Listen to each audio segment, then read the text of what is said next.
to the subcommittee deliberations meeting. Just before I ask Nanai for the opening karakia, please note that the microphones are on permanently. So be careful if you're wanting to whisper something to a colleague. It may well be amplified or recorded. Kia ora tātou, morena tātou. Rato te koro ai o tātou matu nui i te rangi. Tui ai runga, tui ai raro, ka ronga te pō, ka ronga te ao, i te kōrero i te wānanga, pūa takataka, pūa whio whio. Pūa whia te marama ahunuku te marama ahurangi. Ka takoto, ta hau no tū. Tui turi i whakamauna kia tīna, haumi e, hui e, tai kia. Ora. Kia ora, Nanai. Item 2, health and safety statement. We'll take as read. Leah, anything you wanted to comment around that? Okay. Apologies, and we have an apology from Andy Baker, and he was unable to attend the hearings themselves. And I don't think there's any other apologies. Sarah is online, so she is. Yep. Yeah, and I'm not sure. Chair Bill, I'll be hybrid today. I'm going to try. I am juggling a sick kid, but I'm going to try and be in for at least part of today in person. Okay, so, no, that's fine. Fine, thanks, Sarah. Cool, but I'll be there. Thanks. Do we know about John? Okay. We'll put an apology for lateness at this point, so we can add that.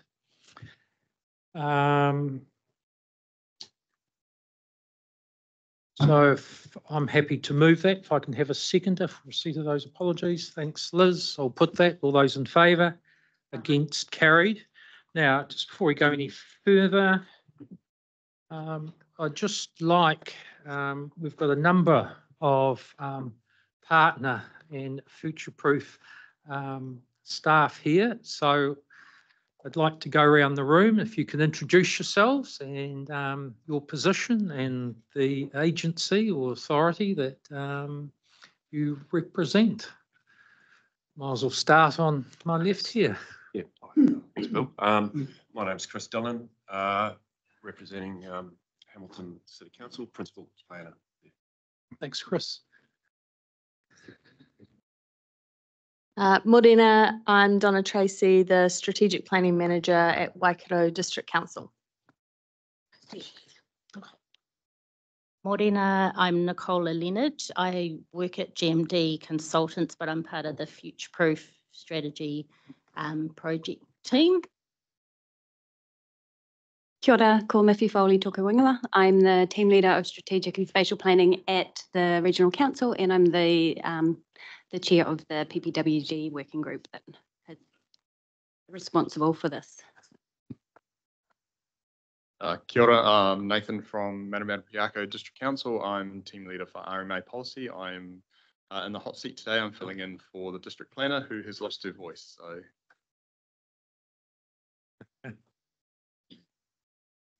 Tēnā koutou. Ka tika me mihi atu ki a koe na maia mō tō karakia I te tūwhenua.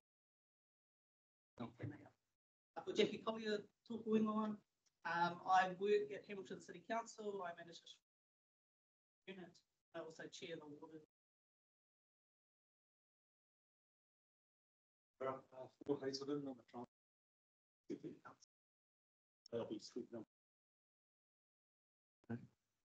And just Jackie and Phil, there are some spare chairs around tables next door to Nathan, so you're welcome to use those. Now,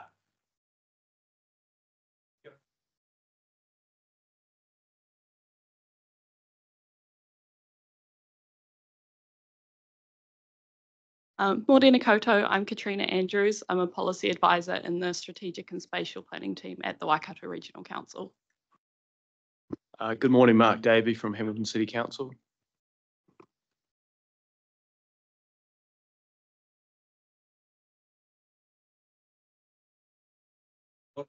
Morning all. David Topman, Upper District Council. And we all know Lyndall. And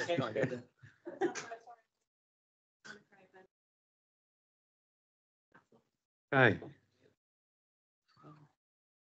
And there are some online. If you can introduce yourselves, please. Good morning, Natalie Van Rossen, Senior Development Manager, Kāinga Ora. Thanks, Natalie. Kia ora, I'm Rebecca Tong from the Ministry of Housing and Urban Development. I will be filling John in on anything he misses in the next hour or so. He should be in by 10:30. He's having flight issues. Okay, thanks, Rebecca. What else?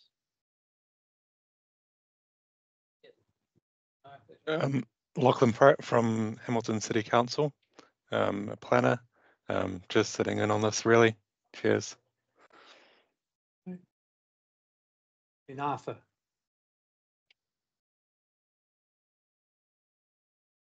Hi, I'm Arthur, an intermediate planner at Hamilton City Council. Thank you. Well, it's just good to know who everyone is. So, confirmation of the agenda, that's as per what we have got. Robert, there's nothing additional, no changes in that. So I'm happy to move that we confirm that agenda. If I can have a seconder for that. Thanks, Carolyn. I'll put that. All those in favour? Against, carried. Now, disclosures of interest. So on the screen there, any members wish to disclose any matters? Yeah, I was just going to disclose the Calcutta one from previously. Yep. Yeah. I presume those are in the previous one. So the disclosing is still valid. Thank you yes. for that. Yeah. You don't need to read it. No, because we've already got those noted. And you'll see in terms of whilst Mark isn't a member of the committee, he is an advisor to the committee, and just declaring that he sits on that independent expert advisory panel regarding the fast track approvals bill. So just that everyone's clear on that. It's fine. The other, I'm keen today to hopefully finish around 3:45 because there are others who have some, including myself, have some other commitments, and we also have tomorrow set aside, but we'll see how we go during the day anyhow. So I just wanted to signal that. And I don't think there's anything else. We'll go to the minutes of our meeting on the 21st and 22nd of March.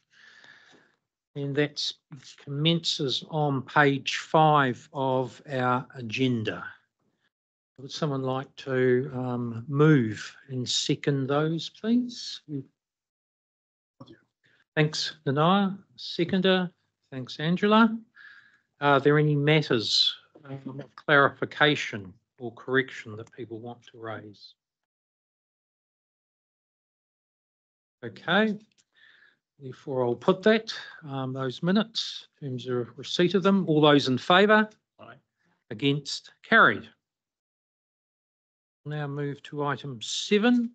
That's the first of the reports, which commences on page 14. So just before I ask Miffy to take us through that, Robert, any overall comments in terms of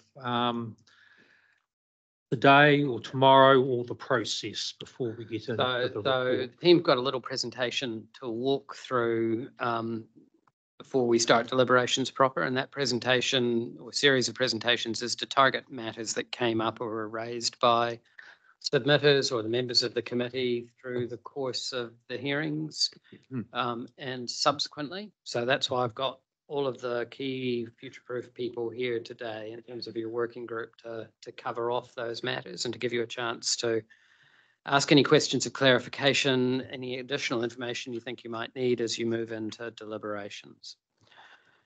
We have got a public excluded session because there's some commercially sensitive matters that we want to brief you on, particularly the emerging areas work that a few of the submitters from around the Hamilton boundary referred to. So the Hamilton City team are going to talk through that work as well. The key thing, I suppose, about what we're doing today is basically, as I say, to provide you that opportunity to put us to the question before you move into deliberations. If there are matters as we go through that process that you require further briefings on and we're not able to advise you immediately, then we'll arrange to follow that up with the next further briefing tomorrow.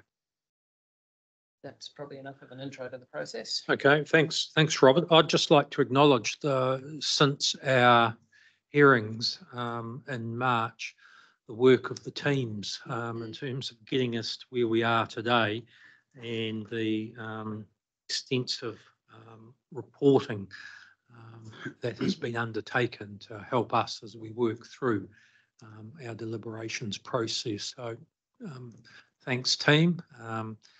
That doesn't mean that I'm saying everyone agrees with everything, because we've got to work through that process, but in terms of the focus and the attention and the preparation that has gone into the reports and recommendations that we have before us. So well done.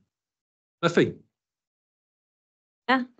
So the way that we have structured the reports, we've gone through that list of topics, and the presentation does mirror that and does include some of that same content. But what we want to do is allow for discussion as we go through. So it's not just us talking to you. We want to enable you to ask questions, us deeper if we need to on topics. If there's areas where you're like, yeah, no, we're good there, we can move on. I imagine the business HBA is probably going to be where there's a lot of interest. So that's why we have Blair, who is well across it, and the submissions for the further comments from the submitters. So we are going to switch between presenters. Robert is first up, so I will hand back to him. Who's driving the slide? No. I'm just trying to. Okay. Yes, I should have mentioned the HVA. So we did get a fair amount of comments back on the industrial HVA, which you will have all seen. And as Miffy says, Blair Keenan, the principal economist from WRC, is here to kind of answer questions about the methodology and approach and some of the issues raised by the submitters in terms of that HVA. And we'll have a full conversation about that midway through the morning, I expect. So while Lyndall's going, I'm just going to talk to the slides that I had in front of me and was going to talk to, but probably don't need. First off is just, there was a slide showing our projected population growth for all of our different districts from the 2018 census. And it's just a reminder to us all that the reason Future Proof exists is that we've got rapid population growth across, this is the second slide, Lyndall, across all 4 of our territorial local authorities. And it's a similar pattern across all of them when you look at the projected lines on the screen in front of you. And that drives a whole lot of growth pressures and the need for investment in infrastructure and the need for planning of where we're going to put the people that are projected to be arriving in the region. I suppose I can't resist but note that this region has consistently grown ahead of these projections. It's not like we're at the bottom end of the projections. We're consistently growing faster than or at the top end of the population growth projections across all of our districts. And you can see that in a couple of the lines there for Waipa and Hamilton City in particular, where the uptick is beyond what is projected already. Next slide is just a kind of high-level summary of the Future Proof strategy.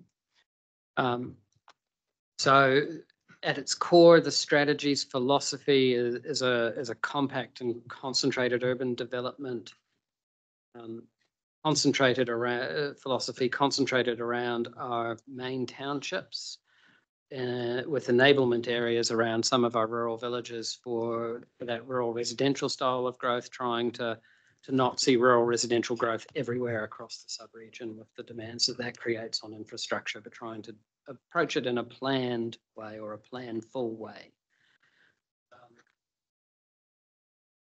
In terms of some of the complexities the team will get into is the application of the National Policy Statement for Urban Development focuses on urban environments, and particularly on the Tier 1 councils, imposes a whole bunch of controls. So that's everyone in this room, apart from Matamata Piaka, who have voluntarily almost turned themselves into a Tier 1 council, but are actually a Tier 3 council in terms of their growth. So they don't have the same obligations, but they're adopting the same obligations because they are so affected by how the growth occurs in Waikato and of Tauranga. I think that's all I'll do for that slide, Lyndall. Just in terms of this strategy, just that reminder, we went through a full strategy review in 2022 to bring in the Metrospatial Plan. That was a huge update, quite a few more submitters than we got this time around. It brought in the Hamilton to Auckland corridor thinking, the Metrospatial Plan thinking, and it included quite a substantial change to our settlement pattern. And it complied mostly with the requirements of NPS urban development, but there were a few gaps where we weren't able to comply because we didn't have information, particularly the HBA, Housing and Building Assessment used at the time was a 2021 assessment, and we knew time growth and change was happening as we were going. Then Matamata Piaka district joined us. We realised we needed some minor updates to bring us into compliance with NPS urban development.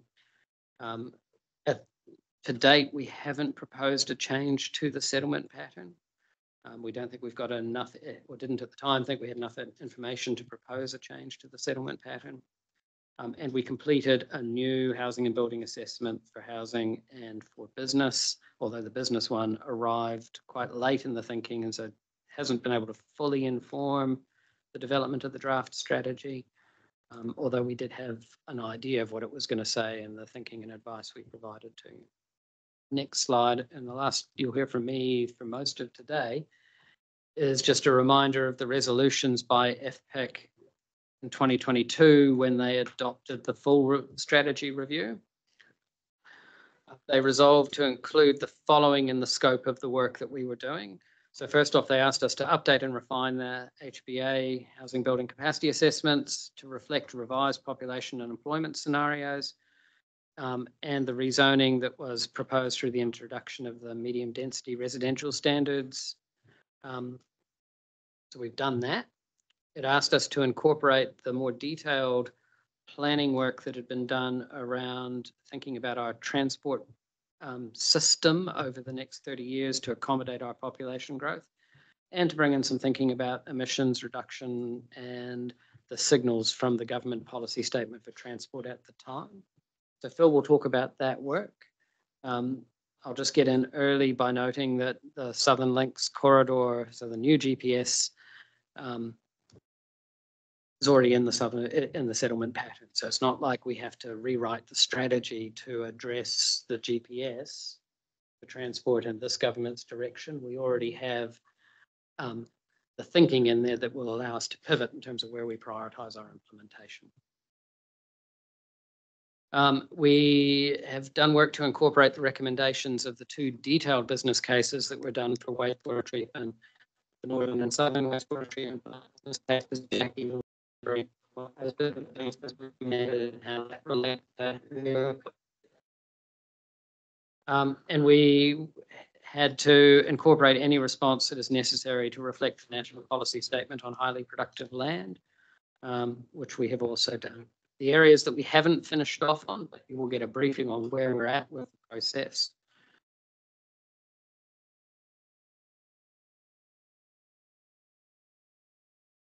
Proposed SL1 area. And so we'll talk about that in the emerging areas work that Hamilton City has been leading with developers and where that's getting to. and to investigate other areas as may be nominated and agreed by parties around the edge of Hamilton. For potential greenfields development. So that's all wrapped up in that engagement work that Hamilton City has been doing, although there's probably some more work to be done, as was raised by all the developers that we heard from around the airport, in particular on the boundary of Hamilton. We'll cover that status of that work later on today. That's it from me. We can pause there for questions if you like, Bill. Yeah, we might actually. Any questions, Robert? If you think of things during the day, he's not going anywhere. Okay, back to you, Miffy. Yes, next slide, please, Lyndall. Okay, so I thought I'd just take you over the National Policy Statement on Urban Development, the NPSUD. Obviously, that is part of the reason that, well, a big part of the reason why we're here. So it's good to just have a refresher what it actually requires of us and what it actually does. So prior to the NPSUD, we had the NPSUDC, which was urban development capacity, and it had a real focus just on providing capacity. But in 2020, the government released this new version, which has a focus on quality as well as quantity. So it introduced the requirement to ensure well-functioning urban environments. So that is quite a substantial definition included in Policy 1 of the document, but it covers things like enabling a variety of homes to meet everyone's needs, so around the type of homes, but also the cost of the homes, accessibility, not just private vehicles, but different modes of transport, and that's accessibility to work and home and open work and school and open spaces, recreation, that type of thing. It talks about enabling Māori to express their cultural traditions and norms. So it's quite, it also talks about climate change as well. So there's a wide range of things that are considered necessary to create a well-functioning urban environment. So it takes it beyond just, have we got enough land? We need to think about how we're going to create these communities. So it does apply only to districts that have an urban environment. As Robert noted, we've got Waipa, Waikato, Hamilton City and Waikato Regional Council identified as Tier 1 local authorities, and MPDC, by virtue of having urban environments, becomes a Tier 3. So they've got a couple of urban environments in there. So yeah, as well as trying to provide those well-functioning urban environment areas, that has to be done by going up and out, so intensification, but also allowing opportunities for greenfield. It also has a lot of monitoring requirements so that we can keep track of how we're doing. And it does talk about aligning and coordinating planning across urban areas and across boundaries where you have more than one local authority responsible. Sarah. Okay, next slide, please. Lyndall? Sorry, that's right. So one of the requirements in the NPS is this requirement to prepare a future development strategy. So every Tier 1 and 2 local authority must prepare one and make it available. It has to be done every 6 years, but there is a review period every 3 years. If it's, and it then can be amended at that 3-year stage if it's necessary. And it needs to be done in time to inform or at the same time as the preparation of a long-term plan for each relevant local authority. We're obviously a little bit out of sync at the moment with annual plans and things going on. We're not going to produce another FDS for Waipa and Waikato for their long-term plan, but roughly we're in sync. So Tier 3 local authorities are strongly encouraged to have an FDS. So for Matamata Piako, this they haven't necessarily done all the things that they would want to do for a future development strategy. So this isn't necessarily their future development strategy at this stage, but the next review will do that for them. Next slide, please. Okay, so the purpose of it is to promote long-term strategic planning. So how we are going to achieve those well-functioning urban environments, how we're going to provide sufficient capacity over 30 years, that's for housing and business land, and how we're going to actually provide the infrastructure to support the development that we're enabling. So it must spatially identify the broad locations which development capacity will be provided, and the development infrastructure and additional infrastructure. So additional infrastructure is actually defined in the NPS, and it covers things like schools and those other sort of more social infrastructure, and also needs to identify what constraints there are to development. Next slide, please. So a focus of the NPSUD is actually evidence-based planning, so making sure that you've got sufficient evidence to be making the decisions. So what we are required to use to inform the FDS, the HBAs, spatial scenarios, the long-term plans and its infrastructure strategy, any other relevant strategies and plans, so growth strategies that are done by the different districts and cities, feedback through consultation, which is what we've been doing, tangata whenua values and aspirations, and any other of the NPSs under the RMA. Next slide, please. So this is an attempt to just give you a feel for where the FDS fits in the scheme of things. It is not a document prepared under the Resource Management Act as such. It's prepared under the Local Government Act and given weight through this special consultative process that we're going through now, but it is a requirement of a national policy statement, which is a regulation under the Resource Management Act. So this just sort of shows you that it is to the side, but there is links backwards and forwards. And it is, elements of future-proof strategy are in the regional policy statement, so that again gives it some statutory weight. But in terms of a commissioner making decisions on a plan change, it's a must-have regard to rather than a give effect to. Any questions on that one? Okay, so as I said, the NPSUD requires an evidence-based approach. A big part of that evidence is the housing and business development capacity assessment, and so it has there are quite specific requirements in the NPSUD for what an HBA should cover and what it should do. There's also guidance that is prepared by MFE to help with the preparation of an HBA.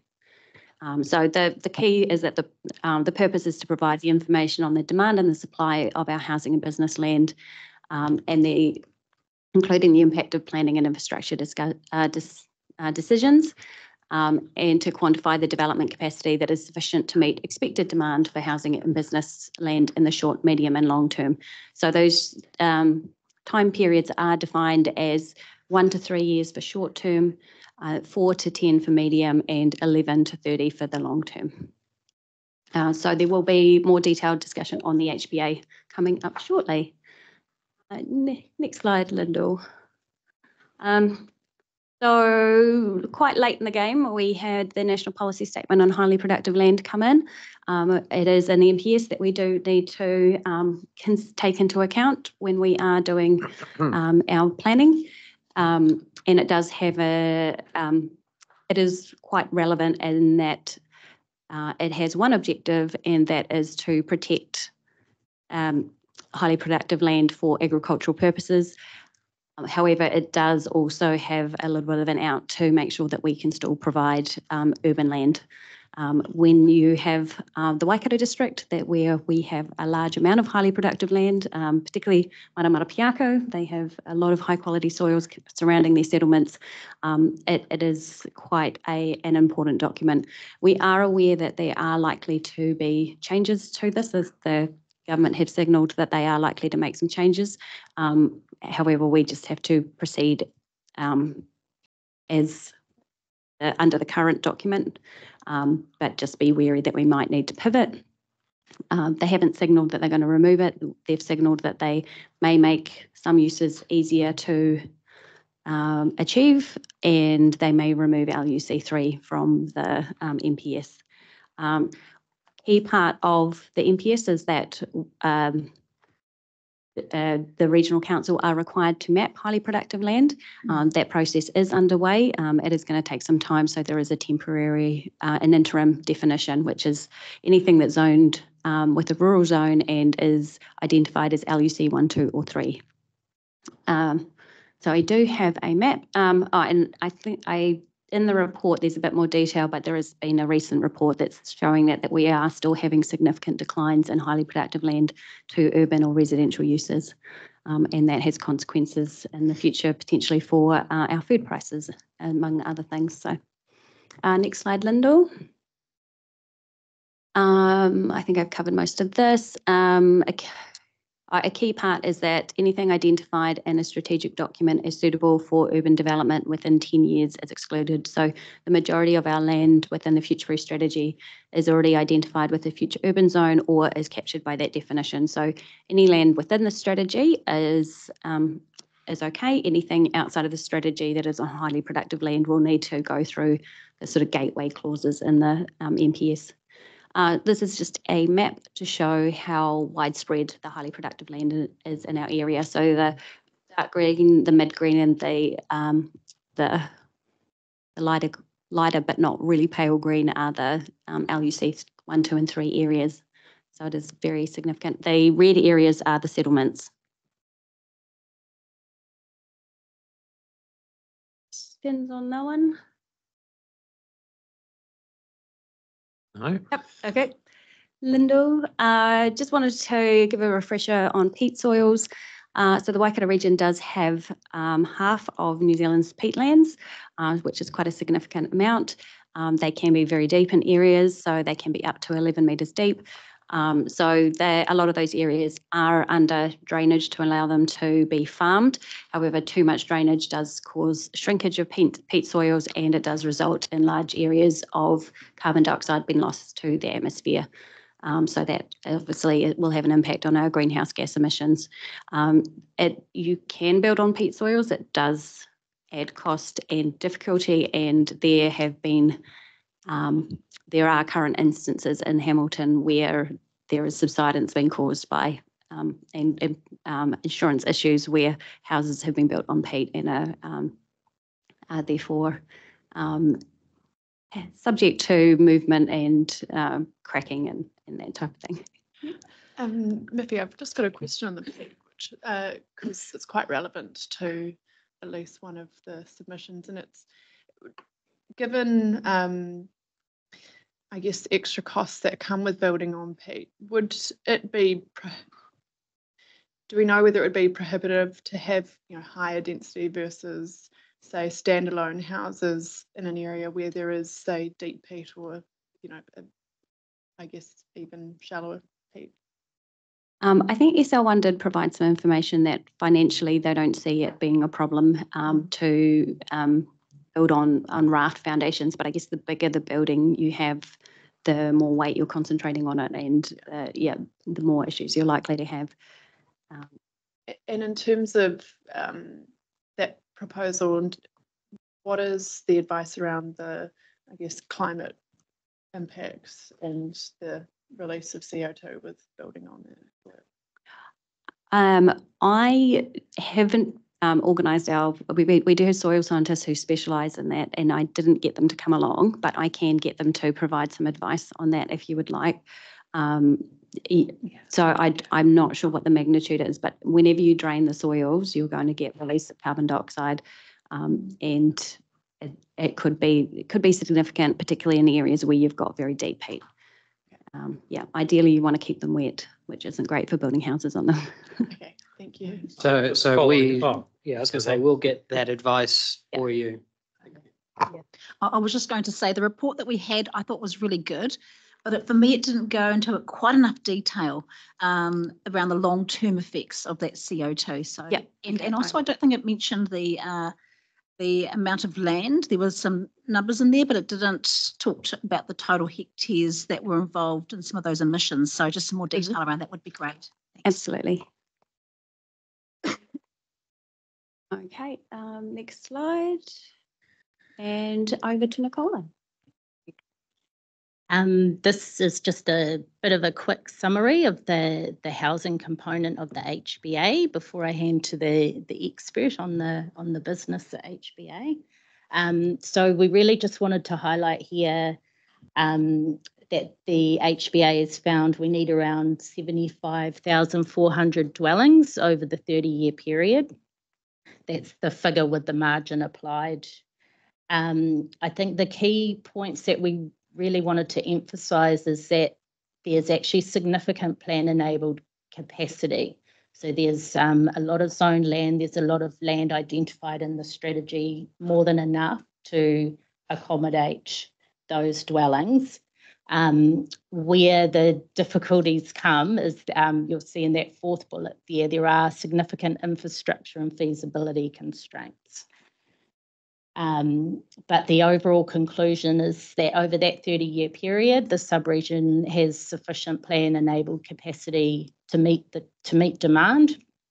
The exception is Matamata Piako district, but there is a pathway there for that to be resolved, as I understand. Next slide, Lyndall. Sorry, can I ask one quick question on this one as well? It was just acknowledging that there's the sufficiency of zone land, but when we're looking at those affordability targets and I guess the amount of housing we're expecting within certain price brackets, does that change, I guess, that outcome there? So for example, would we be kind of looking and going, okay, well, yes, there's enough, but we're not going to get enough of the housing that comes within that price bracket to meet those targets? Yeah, I guess that this is more of an overarching piece around, you know, how many dwellings we need. I'm not actually sure whether the HBA breaks that all down in terms, I think it does do a bit in terms of price ranges and, you know, how the number of houses required in different price brackets. But I guess at the level our strategies at, you know, we don't go to that detail. Thank you. I hope that answers the question. Yeah, next slide, Lyndall. Thank you. And this is just elaborating further on what was covered in that previous slide. And it's just highlighting that because of those infrastructure constraints and those decreases in feasibility, it means we do end up with some shortfalls.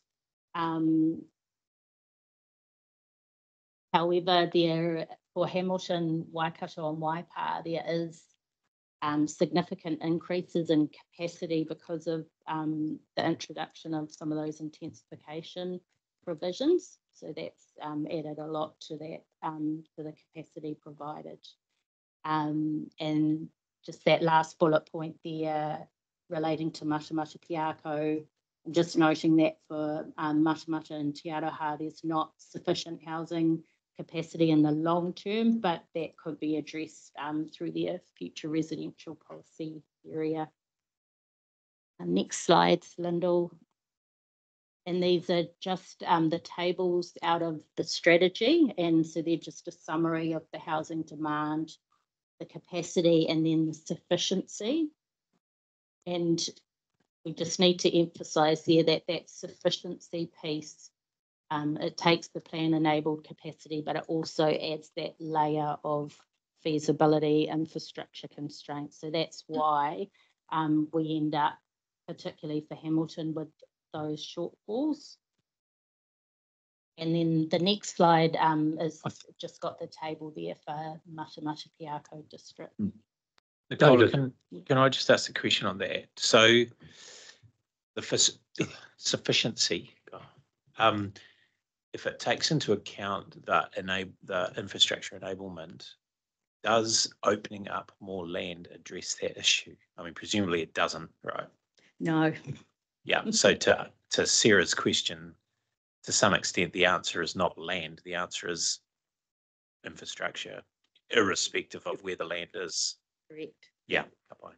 I mean, I'm sure John would, or perhaps Rebecca's got some more answer, but my understanding, particularly, for example, Enderley and Kaingaroa were saying, let's make, let's re-zhuzh up Enderley, let's densify, blah, blah, blah. The issue wasn't land, the issue was infrastructure.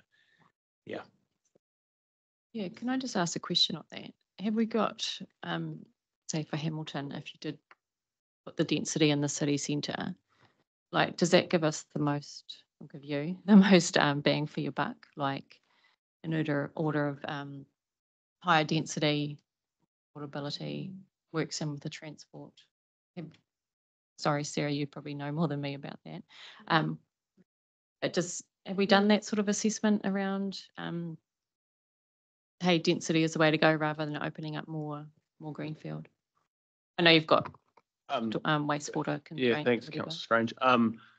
I mean, yes, that is why we've taken a central city focus in terms of intensification, because you're aligning to where jobs are, you're aligning to where transport connections are, you're aligning to amenity and things like that. So yes, it makes logical sense to do so.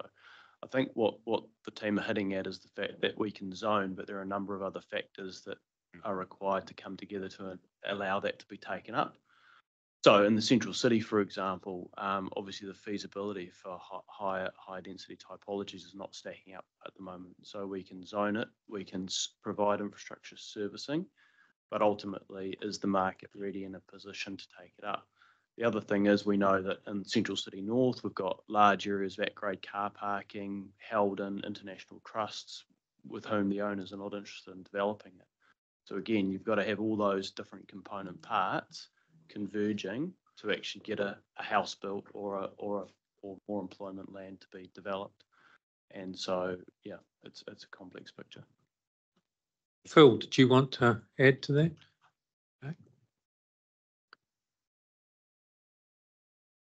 Cola. That's it for the housing HBA. So I'll hand over for the business HBA. Just while that handover's occurring, Lyndall, can you send the PowerPoint presentation around to all members? It's a helpful summary and of the range of methods. Welcome, Blair.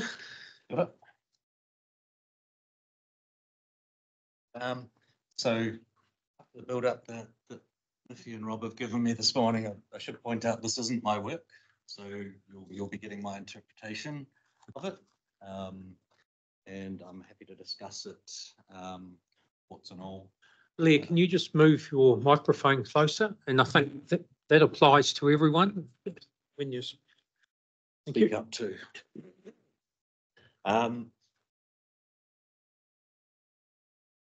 Before I start onto the business land stuff, I'd support what the others have said about the issue of housing affordability. So, you'll get people who tell you that it's entirely a supply side question, and that the more land we can free up, the more we'll address housing affordability. And that's part of the equation, but there's a whole lot of other factors going in, including the infrastructure stuff, but also the demand side as well. So people's incomes, so it's issues that go far beyond that to the labour market and the tax system and all those sorts of things. So it's a complicated question. Okay, so the HBA, the basic structure, again, it's a supply and demand question of whether there's sufficient land, and essentially looking at step one, that's the demand side. So the first box talks about understanding the context that we're in. What does the economy look like? What sectors are important? What levels of employment do we see in those sectors? And then the second box down is around what do we think that's going to look like in the future? So in market economics, who did this work have quite a good track record in this. But you do have to acknowledge that if you want to make an economist squirm, you go back and look at what they were predicting 2 or 5 or 10 years ago and ask them how it's going now, because we're never right. And that needs to be borne in mind as we look at this. And I think the implications of it are essentially that this HBA shouldn't be seen as being chiseled in stone or anything like that. It's kind of our best interpretation that we've got at the moment, but we'll have to adapt as we go. So the final step on the pale boxes on the left-hand side is around turning those projections of what sectors might grow into forecasts of employment growth and translating that into what we think is going to be required for space. So there's a couple of different approaches taken here. It looks at it on a per hectare basis as well as on a floor area basis. And for the industrial stuff, which seems to be where a lot of the interest is, it's the land area or on a per hectare basis that's of most interest. For the commercial and retail space, the floor area is possibly the more relevant metric. So that's the demand side. Step 2 on the right-hand side involves, the first box talks about assessing plan-enabled capacity. So there's a few criteria for determining what that looks like. They're listed on page 77 of the HBA report from Market Economics, but it's essentially things like it's bare land, it's plan-enabled, for industrial parcels that it's completely within the industrial zone, for industrial land that the parcel doesn't have any consent lodged, and it's not occupied by any built structure. So the second box down, ground truthing. So I'm not 100% sure of the process that was followed here, but essentially it sounds like that involves working with councils and going out and trying to validate the assessment that they've made in the first part. So when you put all those things together, you've got both the supply and demand side over time for commercial, retail and industrial land, and see what that looks like. Next slide.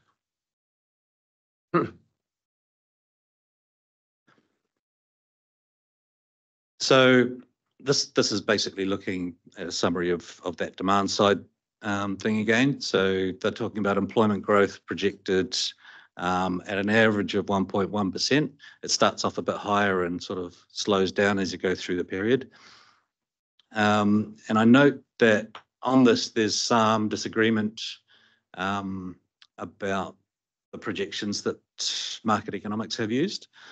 As Rob pointed out earlier, we've tended to sort of outperform the projections in the recent past, and particularly in the last 2 or 3 years, employment growth has been quite a lot stronger than we might have assumed or forecast, if we went back to 2020.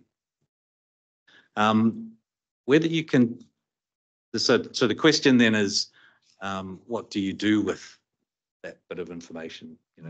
Is it a question of assuming that we should look at 1.1% annual employment growth, or as one of the other pieces of analysis shows, should we be doing 3.3%, which is what they said occurred from, I think it was 2021 to 2023. And if I was making a call, and as an economist I'm bound to, I think the 3.3% is clearly too high. But if you're taking a risk-based approach, then you probably want to consider the implications of both of those projections and think about, if we choose one or the other and determine whether we have sufficient capacity of land on that basis, what are the consequences if we get it wrong? So that would be my approach to that one. So the second and third bullet points just talk about sectors, where the growth is expected to occur based on market economics projections. Probably don't need to go into too much detail there. So next slide. I don't know if you have hard copies in front of you. It's probably easier to look at that than this. But essentially, this is just a table that comes straight from the market economics report. Looking at demand, the table on the left-hand side is in per hectares. The one on the right-hand side is gross floor area. So going back to what I said before, the one on the left-hand side, if it's industrial land or industrial capacity that you're looking at, that's probably the interesting one. For commercial and retail, the one on the right-hand side might be more relevant. Slide.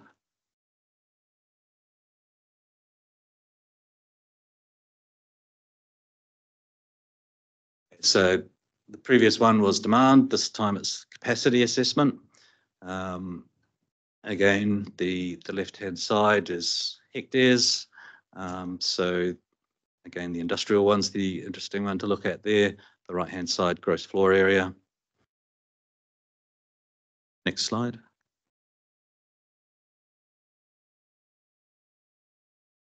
This is another useful point. So the market economics report does note a number of limitations in the work that they've done. So it's based on rating database information for capacity. So to the extent that there have been changes since that rating database was last updated, there'll be differences in the numbers.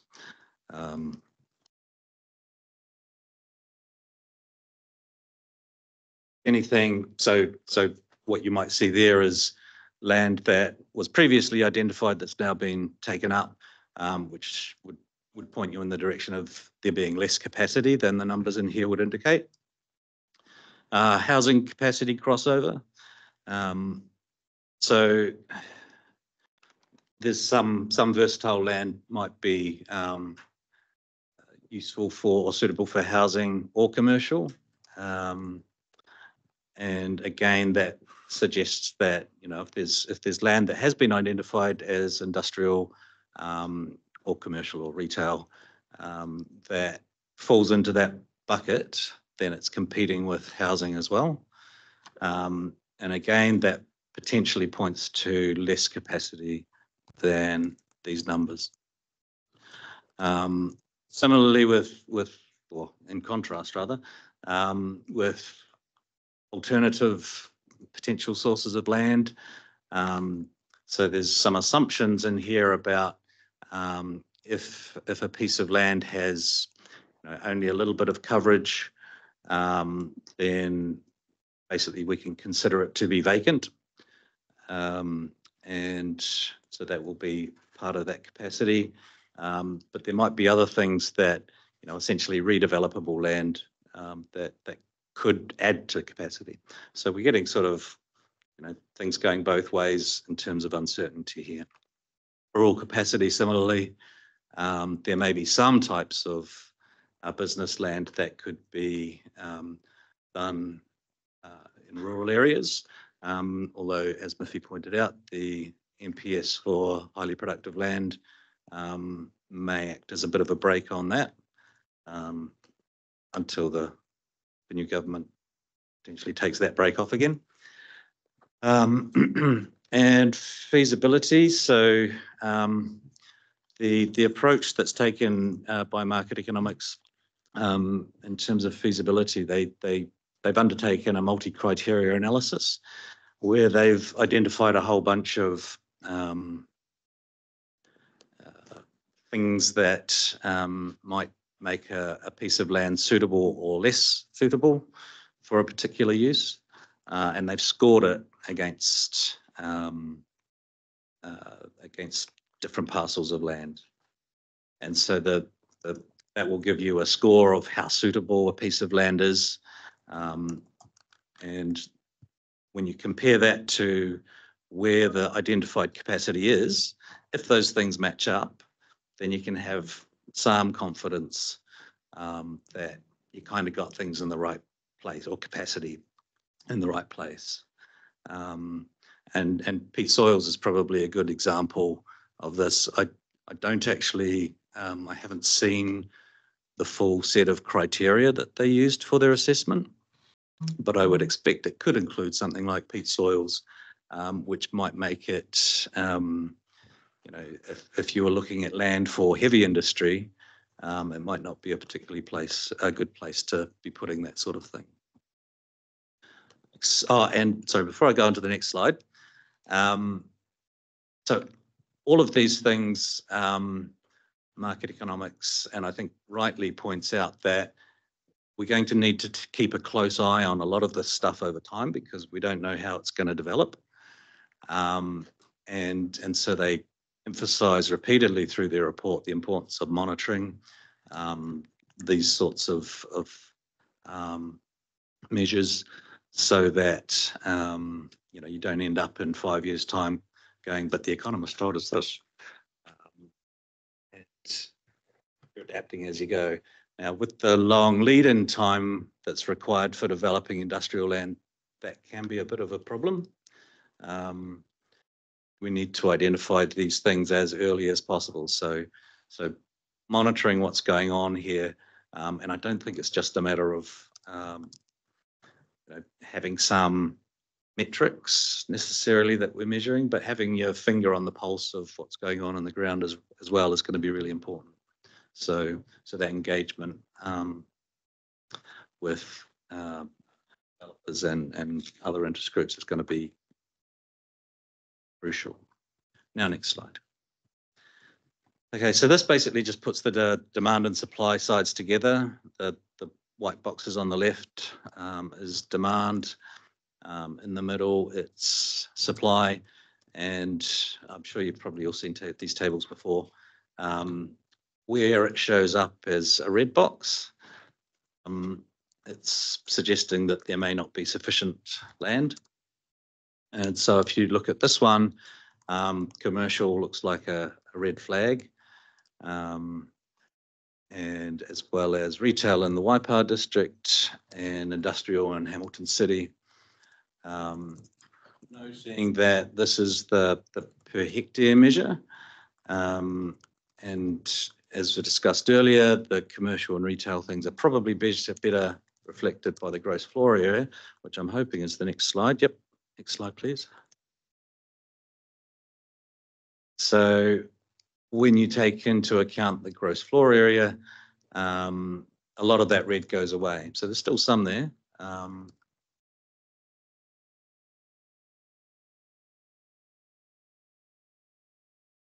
Next slide. Okay, so the conclusions that market economics made is that there's provision for growth and demand for business land and floor space over the 30-year period, with that caveat that there's a lot of uncertainty that needs to be continuously monitored. There's a shortage of commercial land. So that was on that previous slide where there was the big block of red. But if you look at it in terms of floor space, that doesn't seem to be as big a problem. There's pressure within Hamilton City boundary for industrial land. And that's also, or the in and around Hamilton pressure for industrial land seems to be one of the main themes as well from the other submitters that I've seen. And the last bullet point there is one that's, you know, it's specifically mentioned by some of the submitters as being a contentious issue. There's a lot of debate about the tenure available for Ruakura, and whether that's very desirable for heavy industry. That's a debate that I'm probably not the right person to comment on that. I guess one of the other observations, the general observation that I make is that with the future-proof area, as I interpret it, the intention is to think about it as a unit. But the mode of analysis that we've got here is still to break it up into sort of some quite artificial boundaries.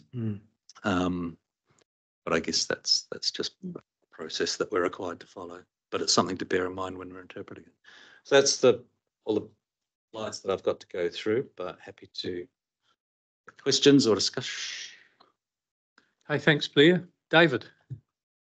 I've got lots of questions, but I suppose for you, Blair, in the same kind of vein as the residential land question, it seems to me that to your last point, if you put a circle around future-proof and go, is there a drama? The answer is no. There's actually bucket loads of industrial land and there's bucket loads of commercial land. The question more is about where will people go, and what are the market enablers or disablers that will drive that. So, for example, SL1's got a component of industrial land that they've proposed, and they've come back to us in our questions and said, well, yeah, actually, we could do more. And I recall in their submission to the Pete Soil conversation, they said, closer to the back of Karakia Drive and Wickham Street, blah, blah, blah. It's only 2 metres deep. It's not a big deal. We can dig it out. Now, we don't understand necessarily the climate implications, carbon implications, but they said we can develop there. That's not in Hamilton City, but it's literally within spitting distance of Hamilton City. Waikato District's got 14% of realised capacity going forward in the long term for industrial. And that's Horatu.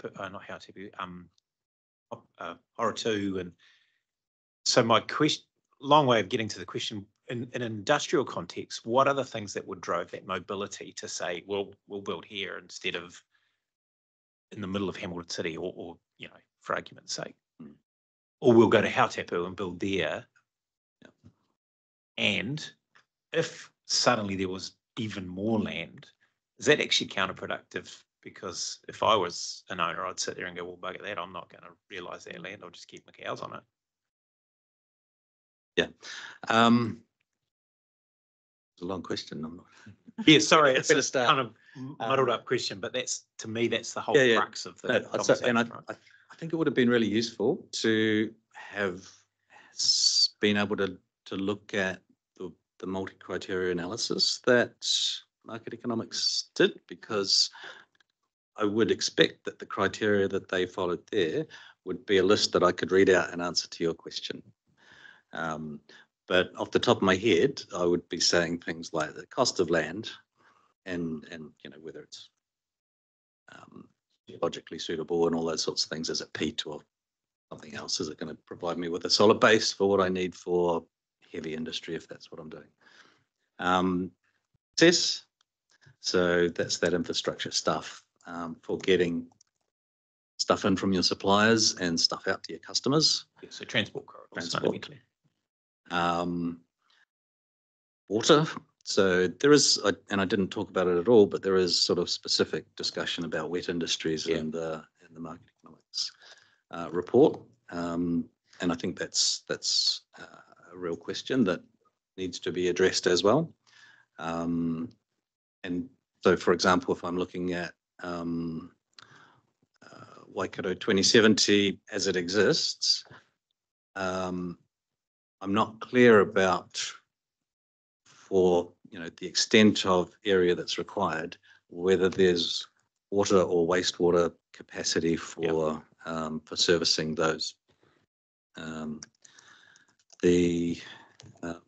So what's that? Infrastructure, transport, water, price. So that water one, for example, would go towards the, we had folks saying we want to develop the land up at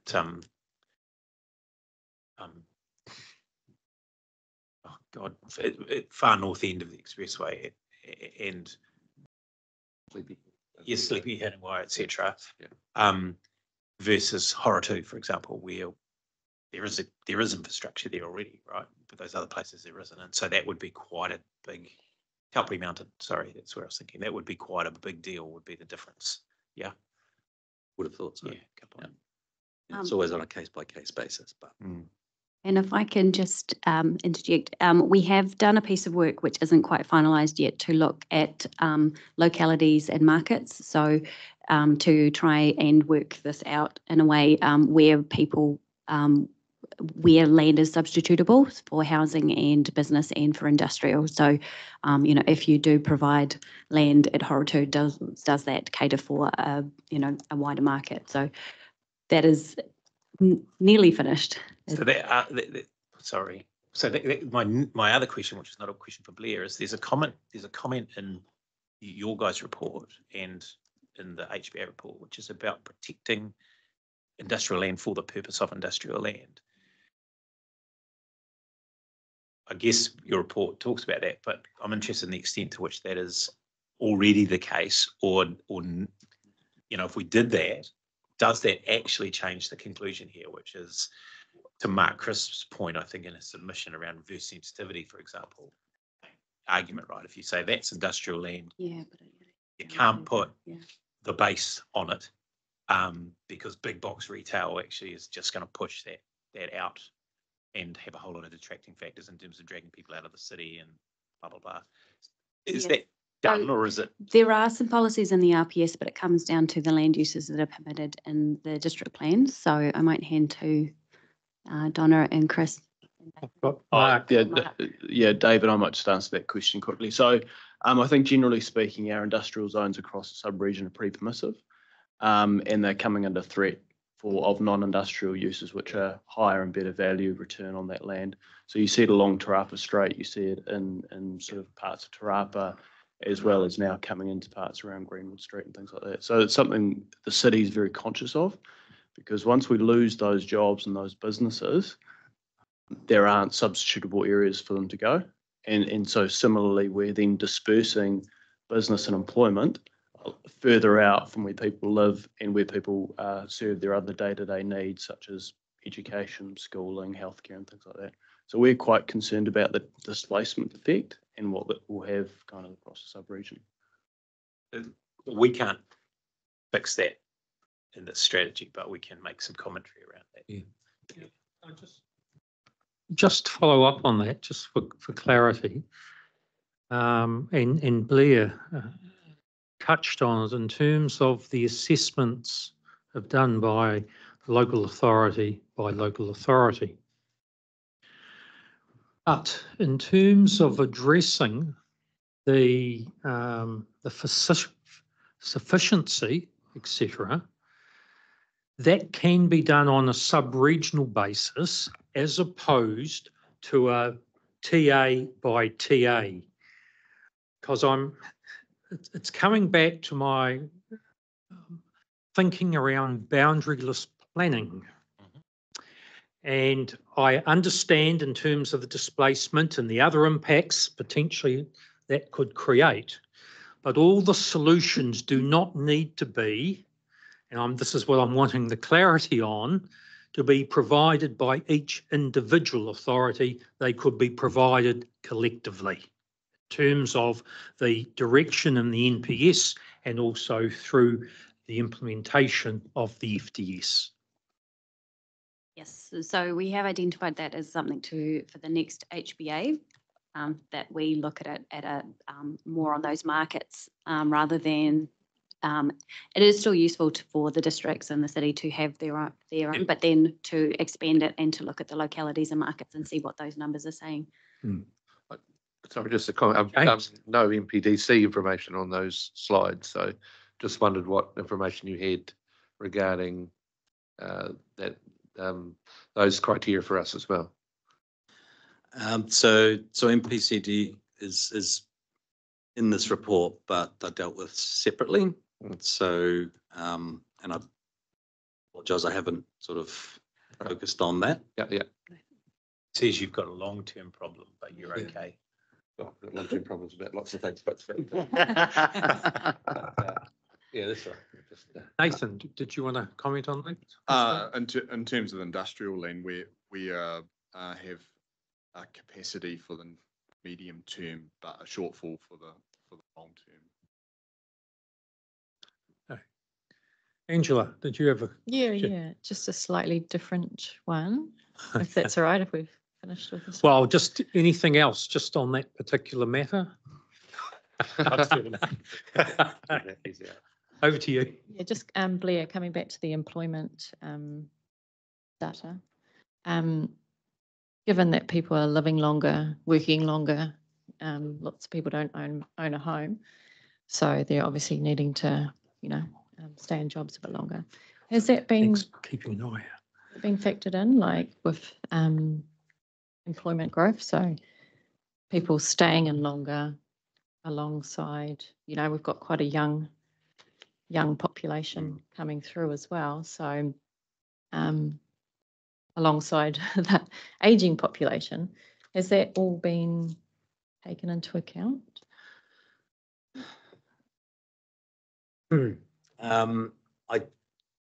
I don't think it has to the extent that it could be. And there is, I think, the property economics sort of report that goes with some of these submissions does talk explicitly about the fact that the employment projections are driven by population growth in the market economics piece of work. And they point out, as you have, that there's a whole lot of other things going on there so that the age cohorts and dependency ratios and all of those sorts of things, as well as labour market participation rates, that kind of can make quite a big difference at the margin. So on the one hand, I think it's a good point, and it's something that's going to add some more uncertainty to those projections. On the other hand, if you wanted to say, well, what's the number, then you've now got a whole lot more variables that you need to try and come up with some numbers for. So looking at scenarios about what the future might hold and what sort of plausible sort of ranges might those things fall into, I think that's a useful thing. In terms of demographics and the age profile of the population, it's reasonably predictable in terms of the sort of current population and how that's going to flow. The sort of elephant in the room is migration. So what does, which of those groups is growing or shrinking as a result of people coming in or people leaving the area? So that's a very long-winded way of saying good question. Any other questions at this point? I'm going to. Oh, sorry. Sorry, just one more. Slightly different tack again. Highly productive land. When you cast that lens over short, medium, and long term, are we at risk of having pockets of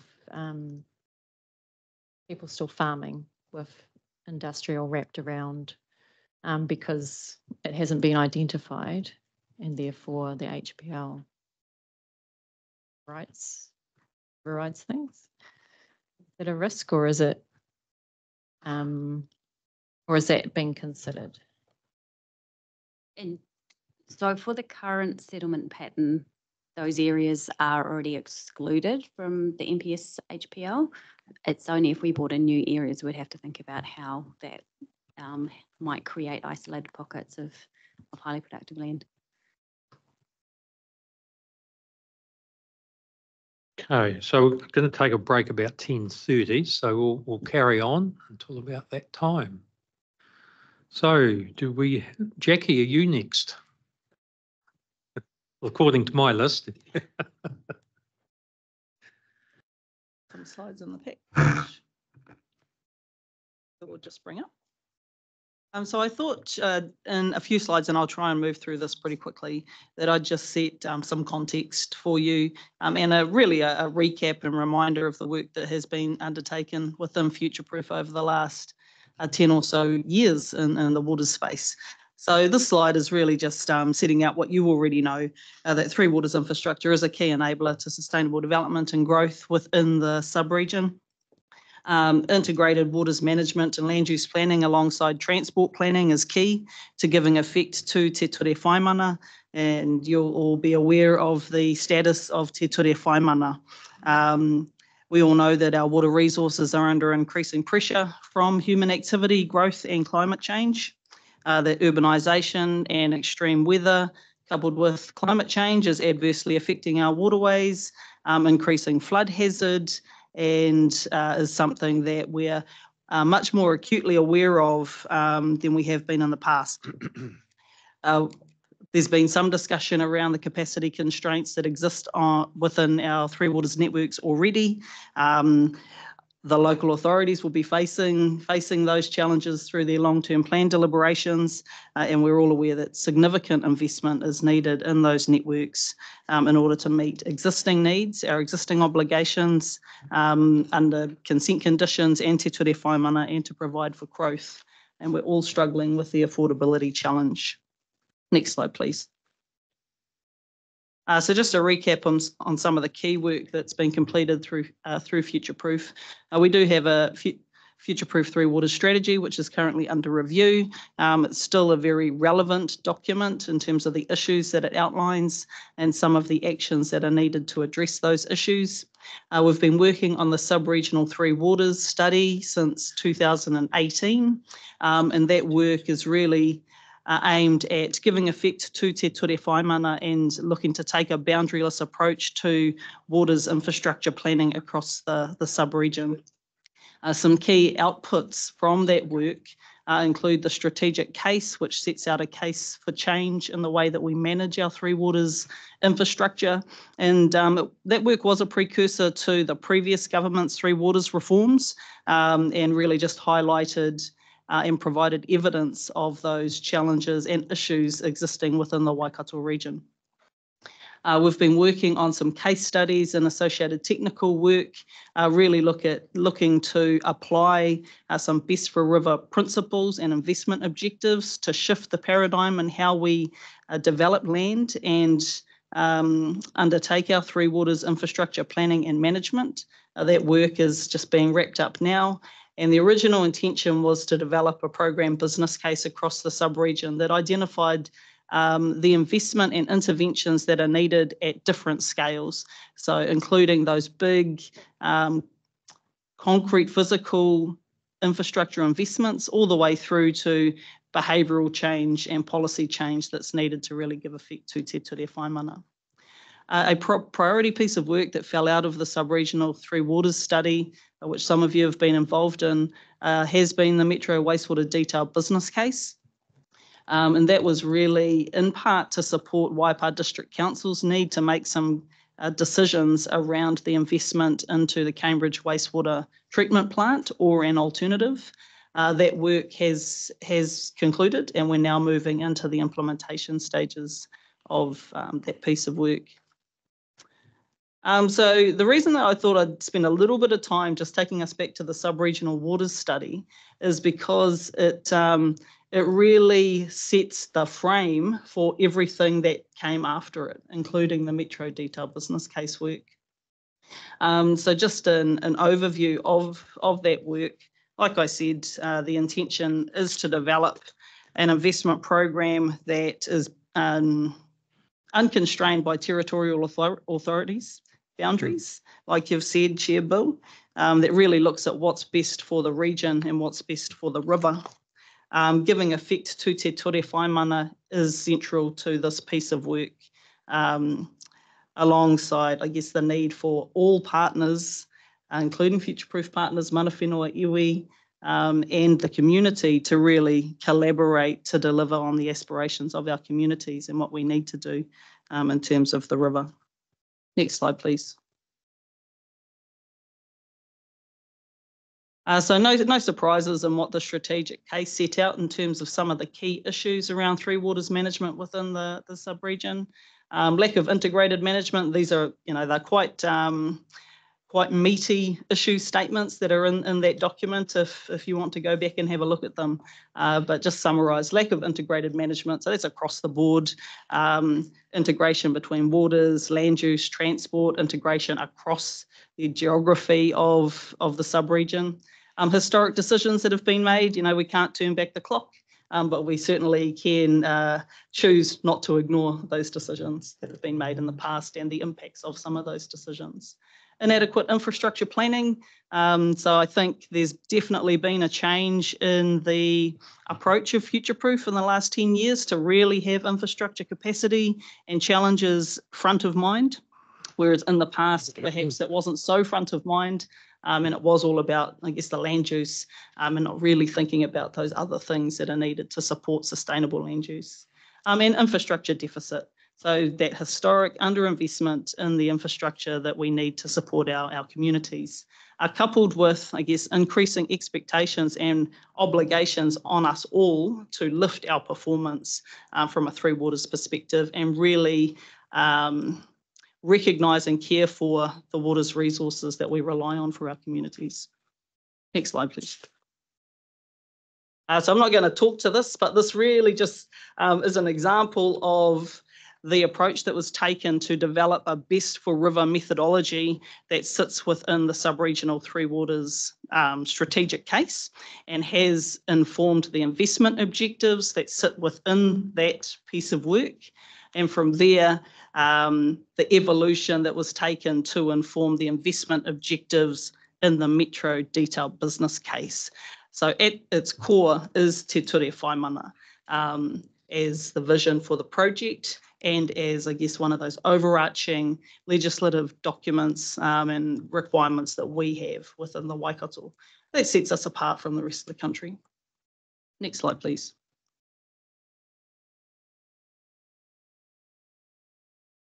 Again, just showing a diagram of how those investment objectives and defining what best for river might mean for us has informed the types of interventions that we're looking at across the board from a Three Waters perspective in the sub-region.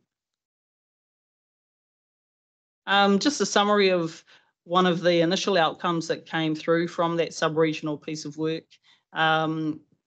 Here that there are 4 distinct areas within the sub-region, and aroha mai, this predates Matamata Piako joining future-proof. And so it is focused on the Waikato River catchment primarily. But pretty obvious, there's southern metro area, northern metro area, the river communities from Rahui Pōkeka through to Te Kauwhata Meremere, and then that North Waikato sort of area. So quite distinct in their geography and their characteristics and in some of their growth projections and aspirations.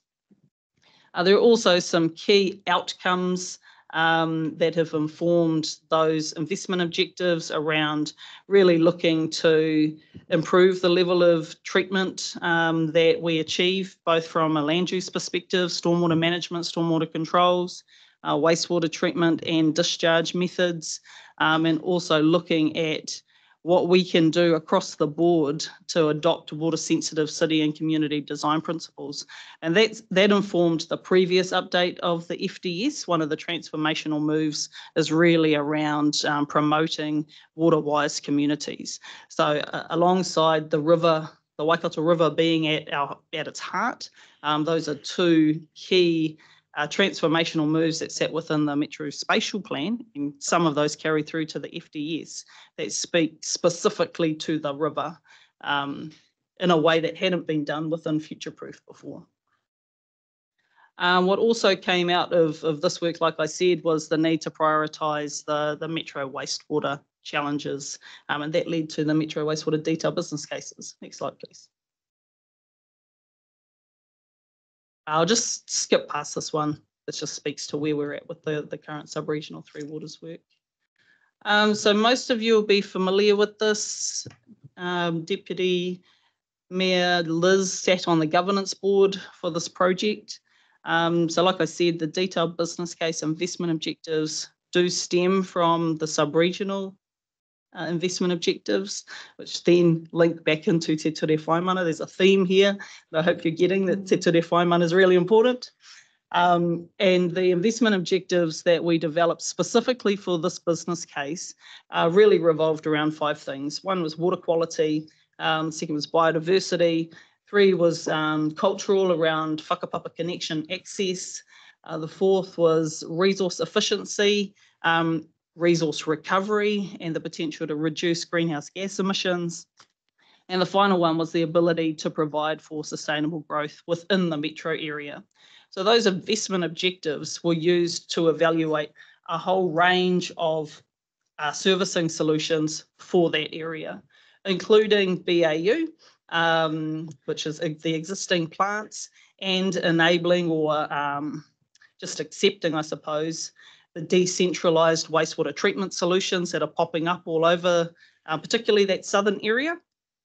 That was considered as an option, at one extreme. At the other end of the spectrum, we considered full centralisation. So everything going to one plant and everything in between. We developed a multi-criteria analysis, largely based on the investment objectives. Went through a big exercise, took I think about 12 months with all of the partners. So this was a real collaboration between local authorities, mana whenua and iwi to determine the preferred solutions for both the southern metro area and the northern metro area. So just a reminder, the southern metro area preferred solution involved Cambridge going standalone, and as a result of that, Waipa have proceeded with a standalone treatment plant upgrade. A new wastewater treatment plant south of Hamilton City to meet the short-term needs of the airport, that northern precinct, and in the longer term, the needs of Hamilton City, because we have some network capacity constraints that convey wastewater from the south of the city up to our one treatment plant at Pukete. And Pukete itself also has some footprint constraints that will come to bear eventually. So the Southern Wastewater Treatment Plant has been conceptualised to meet those short to medium term demands, but our thinking has expanded beyond that around what would be needed from a footprint perspective to service the likes of SL1.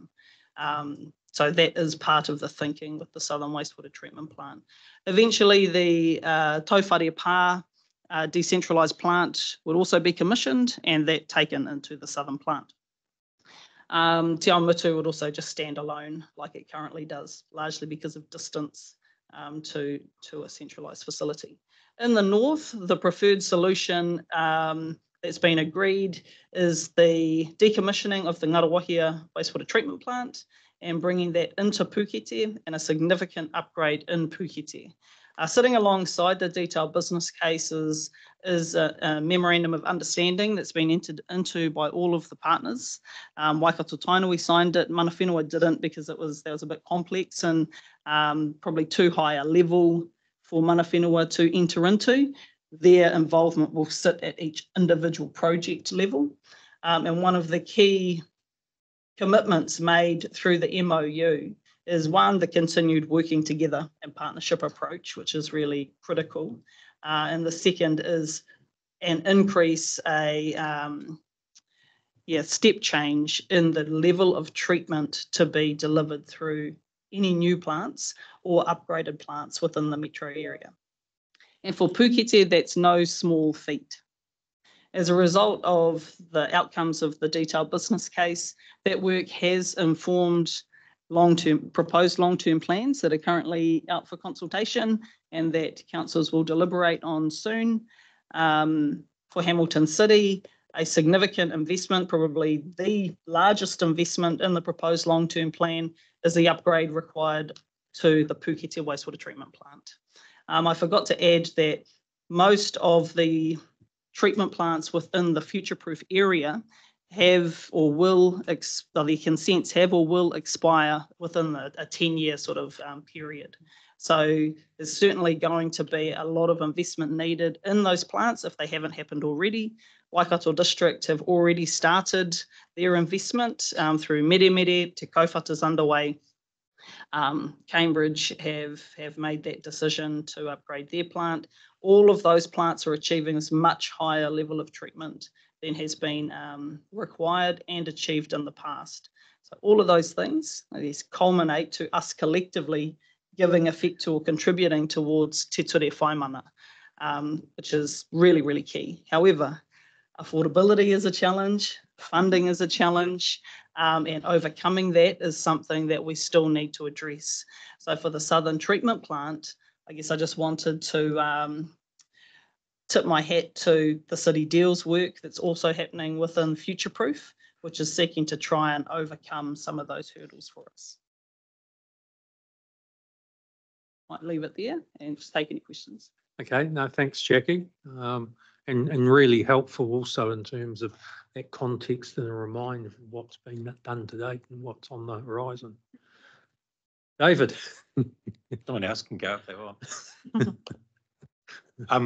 So none of these are transport questions, but given my long history with water, I'm intrigued. I've got lots of questions, but in the context of this, you talked about affordability as a challenge, but we've also talked about infrastructure being the enabler. In the report, you talk about the ability to provide for sustainable growth in the metro area. So I'm curious about whether that means protection of access to water, given that the Waikato is the single source for most of those water supplies for the future. I mean, this is future proof. How do we know that that water is going to be available for 30 years, 40 years, 50 years? Because the demand for other uses of that water is significant. Robert will be smiling. I'm not even looking at him, but allocation protection, for example, is that something that was considered? Question one. Question two, in terms of affordability, a little bit of devil's advocate here. I hear a whole lot of talk about best for awa, etc., in treating water, wastewater, stormwater, etc. The bigger picture is a benefit cost assessment being done of whether that investment might be better in land use change and other things that would give a much, much bigger impact on the water quality of the Waikato River than treating already or spending millions of dollars upgrading wastewater plants to treat already highly treated stormwater and wastewater. As I said, not transport related at all. But So I'll start with the allocation question. So it's definitely identified as a significant issue. And I guess it's something that Hamilton City contend with all the time in terms of how we might respond to wet industrial development within the city and potential developments on the edge of the city. You know, that recognition and responsible approach to the allocation that we have in really guiding our response to some of those development proposals. It's not something that we take for granted. And I think for Hamilton, there are some things that we need to do, some interventions within the city to really demonstrate that we are utilising the water that we have as wisely as we can. So I guess there's a spectrum. There's things that we should be doing, that we can be doing, that we're not currently doing. And we will have to be able to demonstrate that we're doing the best that we can in order to justify whether we should or shouldn't get additional allocation. That's one part of my answer. The second is really looking at methods of how we reduce our reliance on the river. And that's come through as a key outcome from the Watercare Board of Inquiry, from the work that we've done through the strategic case and through the phase 2 work, looking at, well, how do you actually achieve that? What are the things that you can do at a sub-regional level? For example, large-scale water reservoirs, to try and provide for more resilience in our water allocation in the Waikato, through to, I guess, the city or community level, and then to the household level. So we've looked at methods that are available to us now. to actually start respecting that water resource in a way that we probably don't do as well as we should. I think for the region, though, the challenge is something that needs to be confronted. I think that the regional plan does prioritise municipal water supply over other water supplies, but there will come a day where there is not enough. And we're starting to turn our head to it right now through the emerging areas process, and I guess this allocation space that was created through the Watercare Board of Inquiry process to determine whether we should be looking to secure allocation now while it's available. But it's not something we have the answer to, and there's not one silver bullet. It's a whole range of things. In terms of cost benefit around investment in wastewater treatment plants versus other catchment-wide interventions. Look, I think that from a wastewater treatment perspective, we can be doing better and we should be doing better. I think for me, it's very simple that it's an and. It shouldn't be a this or that, because land use change, catchment-wide interventions, they also need to happen. And if we keep relying on something else to address our obligation to the river, then we definitely won't get there in 80 years. We definitely won't get there in 200 years. So I think that it's from the work that we've been doing, it's an and. It's not a do this or do that other thing. It's both. Can I just chip in to with the forward-looking piece to answer that question, which is why we are briefing up a piece of work that Jackie's referred to, which is a review of our future-proof water strategy, to start answering those questions. Yeah. So that's a thing that would turn up in our FDS implementation plan, our strategy implementation plan as an action, and we're already scoping that work. I think there are also some live examples now that haven't landed yet. I hope I'm not speaking out of turn by mentioning them, where from a cultural perspective, discharge options are opened up through improved treatment, alongside a recognition that the discharge itself is not the only thing, and in some cases not the major thing contributing to the health of a water body. So I'm referring to some of the North Waikato lakes as an example, but it's not a reason to not do what we should be doing around treatment. Any other questions? Oh, Jackie. Sarah. Thanks, Chair. Jackie, this is, I guess, related to your presentation, but it was just the infrastructure list that we had that up to date, because probably isn't. It isn't It's the start of the part, strategy. so I don't want to get into the discussion now, but it's just, I guess, it doesn't appear to be up to date from a quick look into. I've given an update to our contact with an HCC. It probably hasn't made it yet. Nicola. Yeah, it's in the process of being updated. It's just taken a while to get those inputs. Yeah. Thank you. Hey, there's no further questions. We'll pause in a moment now for a break and a cup of tea. Couple of sort of 3 comments. Welcome, John. Good to see you. New Zealand finally got you here. Yeah, apologies for lateness. We did note those. I don't need a response to this, but I'm just assuming that Liz, Sarah and David, because you had to either leave early or came later on after a start of a meeting, that you have listened to the recording in terms of those submission presentations that were made in your absence. So yes. I was here for all of them. Well, all of the time. I thought you were, but I was looking at the minutes.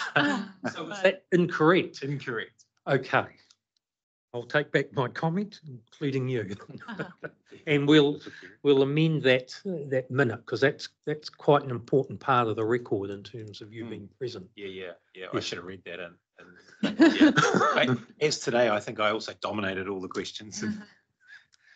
Shut up. Okay, I think that was. No, that's fine. So we will adjourn now. We'll reconvene at 11 o'clock and carry on through the presentations, and then we'll probably break for lunch around 12:15, 12:20, just depending where we are. Thank you. We're adjourned.